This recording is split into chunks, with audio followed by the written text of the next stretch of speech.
नमस्कार, women's 24 channel मध्ये आपल्या सर्वांचे स्वागत आहे. सोने चांदीच्या दागिन्यांच्या आयातीवर केंद्र सरकारने कडक निर्बंध लावत मोठा निर्णय घेतला आहे. आता या दागिन्यांच्या आयातीसाठी आयातदारांना विशेष परवाना घेणे अनिवार्य करण्यात आले आहे. चालू आर्थिक वर्षात एप्रिल ते फेब्रुवारी या कालावधीत भारताची सोन्याची आयात तब्बल 28.73% वाढून $70 अब्ज वर पोहोचली आहे. यामुळे देशाची व्यापारी लूटही वाढून $310 अब्ज पुढे गेली आहे.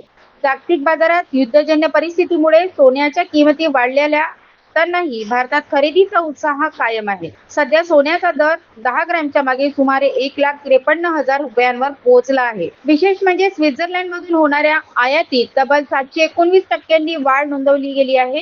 भारत हा चीन नंतर जगातील दुसरा सर्वात मोठा सोन्याचा ग्राहक असून दागिन्यांच्या वाढत्या मागणीमुळे आयात वाढत असल्याचे स्पष्ट झाले आहे. दरम्यान अमरावतीतही लग्न सराईच्या पार्श्वभूमीवर सोन्याच्या खरेदीला मोठा उधाण झालेला आहे. ग्राहकांमध्ये उत्साहाचे वातावरण असून बाजारपेठेत मोठी गर्दी पाहायला मिळत आहे. एकूणच वाढती आयात आणि वाढते दर यामुळे अर्थव्यवस्थेवर दबाव वाढत असतानाच सरकारच्या नव्या निर्णयामुळे स्वदेशी उद्योगाला चालना मिळण्याची अपेक्षा व्यक्त केली जात आहे. अशाच नवनवीन अपडेट्स करिता बघत राहा वुमन्स 24 चॅनल. तोपर्यंत धन्यवाद.